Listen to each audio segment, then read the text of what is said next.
was lessened in the 70s, small farms continue to vanish at the rate of about 1,000 a year in Iowa alone.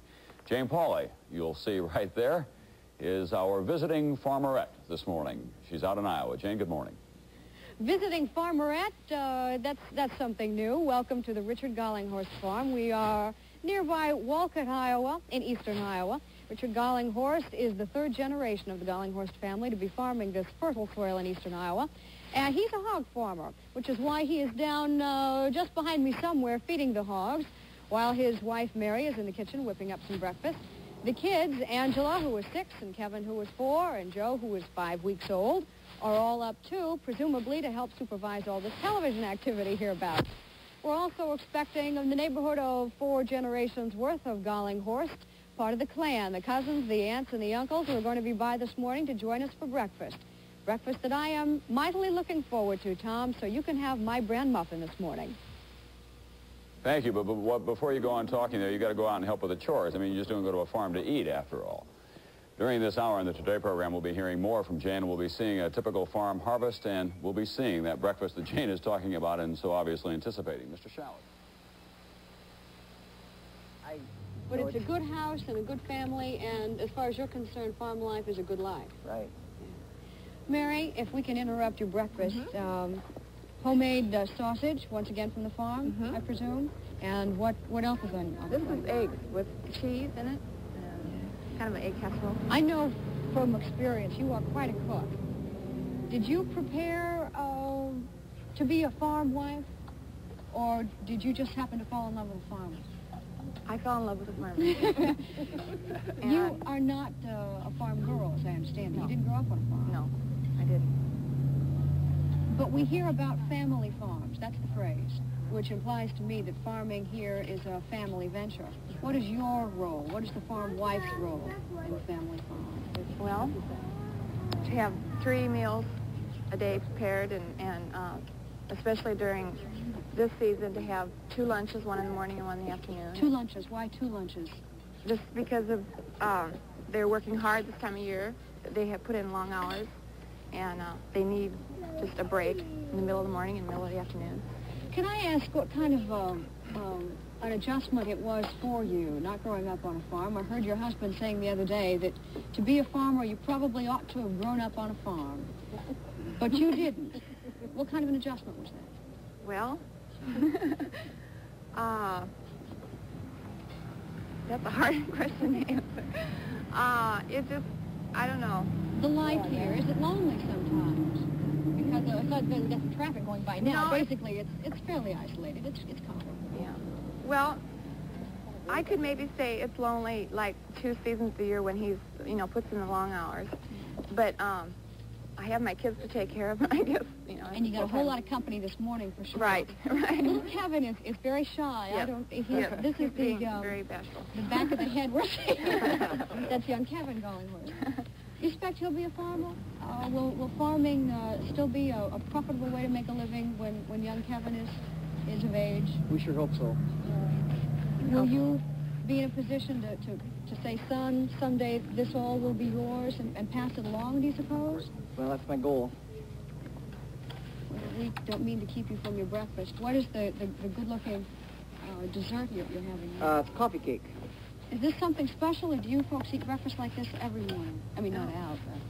No, we don't usually eat out on the patio, but we have a big breakfast. Big breakfast. Yeah. What's for lunch today?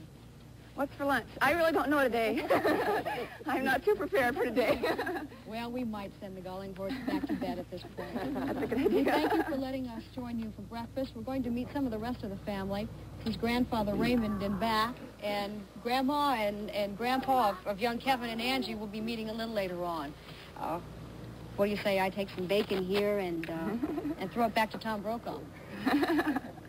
Whether it's time for a station break or not, Jane obviously wants her breakfast. It is time for a station break, but first we want to tell you that coming up in our next half, Iowa is second only to neighboring Illinois in the production of corn and soybeans, and second only to California in the total cash value of all farm products. And that Iowa farmland can fairly be called black gold these days because the price of farmland in this country has been rising steadily, especially in those productive areas. and yet there are many problems on the farm. Jane Pauley will be talking about both the good and the bad aspects of farm life throughout the Today program this morning. She is several hundred miles west of our studios here in New York, and she's in a little town called Walcott, Iowa. Is that Jane coming into view there? That is the latest in farm vehicles. What's hot? That's what's hot, folks. There she goes. Going out to round up the cows, I presume, or to do something. Or maybe she's just leaving town. We don't know. We'll find out about that. Jane's coming up later in this half hour in the Today program, and also during this half hour, I'll be talking with Israeli. 5:45, it was dark outside, we were getting ready, and the milkman pulled up in a truck. We're on a farm, and the milkman comes. How self-sufficient are you? Well, things have changed certainly in the last 30 years. Because we used to milk cows and have our own milk and butter, but, well, things are just different, that's all. Could you, well, we're eating sausage and bacon from the farm. It's fine stuff. But how often, say, do you have to go to the grocery store? In the city, in the suburbs, some people go every day and pick up the milk and the butter or the eggs or whatever. How often do you have to go? Mary? I go usually about once a month. Once a month? Yeah, once a month, but then in between, we do not have eggs, we don't have chickens, but I have to have eggs in between, and our milkman does come, so I don't have to get milk, but maybe in between I do have to pick up a few things, but usually it's once a month. I'll ask you folks the question that I get asked a time or two a day. What time do you get up in the morning? Well, it varies depending on how busy we are, but around 6:30. 6:30 in the morning? And you're the first up. And what is the first thing you do in the morning?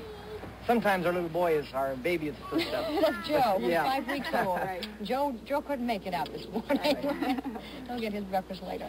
But what do you do first in terms of schedule? What kind of schedule? Well, I go out and do my chores and come back in around 7 or 7:30 to watch the Today Show and eat breakfast. Oh, you only say that because I'm raving about your bacon. I appreciate Yeah. it. Weather. Well, the morning weather dawned pretty fair this morning, but those clouds were holding about a 40% chance of rain. For Richard Golinghorst here in Walcott, Iowa, there have been about 7 years' worth of worrying, day in, day out. For his brother Robert, about 9 years of worrying day in and day out. And for their father George, 32 years of worrying about what the weather's going to hold, not to mention farm prices. The average farm here in Iowa is about 270 acres, and this particular farm is 280. Here's a tour. In good years, Dick's feed corn and soybean crops might net a decent living. If prices are high and no small brown spots appear on the leaves and you helplessly watch the ravages of blight. This is not a good year. The last boom season was 72-73. So Dick will stack this year's harvest in storage bins waiting to sell later on. Maybe it will be better then. Then there's the cost of new machinery. For many farmers, the year will be a success if they can continue paying off their loans and maybe make some improvement in the farm.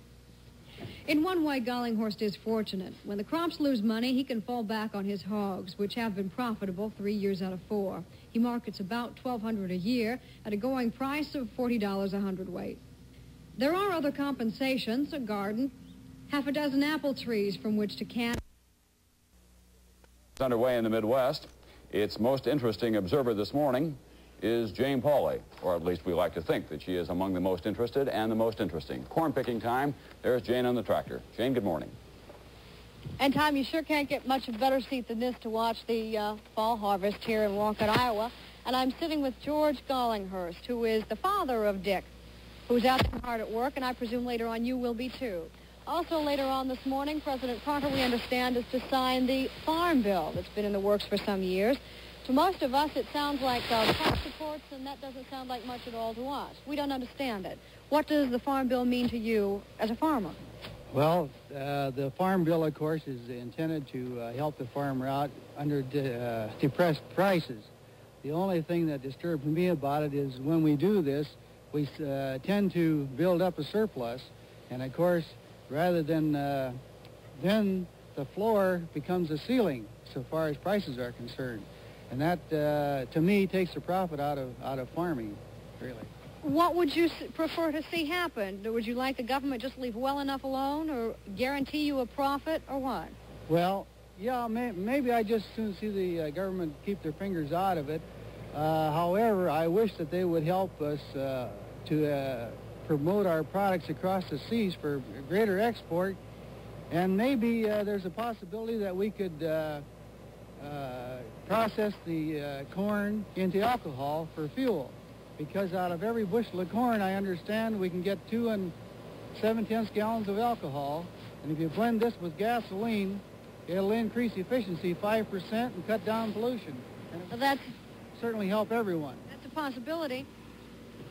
Your son Dick is, as we say, hard at work, and he's turning a corner here and making a whole lot of noise. If Dick were to go into farming today, and you were to sell him this land that he now rents from you, his dad, how much money ought he plan on having to buy the land, to buy the equipment, to buy the house, to get into farming? Well, I suppose a ballpark figure would be $500,000. That's $500,000. That's right. And the sad part of it is he'd have to specialize in hogs or dairying or something of this nature to make a living. It's that close. As a matter of fact, at this point where he's harvesting field corn, that's not sweet corn. You're not going to buy that at the grocery store and cook it for dinner tonight. Most of the corn he's harvesting will be fed to his own hogs, which is where the Golinghorst Farm makes the money, right? That's right, yes. We have through the years. They've been very helpful. However, corn has been fine, and soybeans. We tell the truth about it. We raise corn, soybeans, and hogs, and I'm engaged in producing seed corn. And, of course, this gives us different markets, you know, helps us out. The Golinghorsts are making a good living at it this year. Why are your circumstances better than some of the farmers we've been looking at and talking to in these 2 hours? Well, we've been making good living up to this point. On the other hand, a year ago, in the first week of August, I sold corn for $2.70. And this year, I sold this in the same week for $1.55. So you see, this is going to really depress us. Well, it doesn't help having to buy equipment that costs $40,000 and $50,000. Is it possible with this 4-row combine that Dick is using that you're pricing yourself out of farming? Well, I tell you that this equipment is getting so expensive that I'm beginning to wonder how it is going to turn out, to tell the truth about it. That this inflation has hurt us very badly, really. And I tell the truth, I somehow get this gut feeling that we're going to live through the 50s and 60s again. And at that time, some of my good neighbors went to the city to... And what makes farming so attractive, it's the family first and neighbors second. Good neighbors, those that you can call on. Or can just get together with on a weekend for an old-fashioned roast pig. Here's a little bit of that now in Iowa as we close out this hour here on Today.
And livestock pens. 60 years ago, 1 in 3 Americans worked on farms in this country. Today, only 1 in 26. Among them, Richard Golinghorst, Scott County, Rural Route 2, Walcott, Iowa. Jane Pauley is there this morning to report live, as well as to take us to the region's largest farm show spread across 1,000 acres near Washington, Iowa. The harvest season now traditionally being celebrated. Good morning, Jane Pauley in Iowa. Good morning, Tom. For almost 250,000 farmers who attend each year, this is serious business. New machines, better seed, better feed for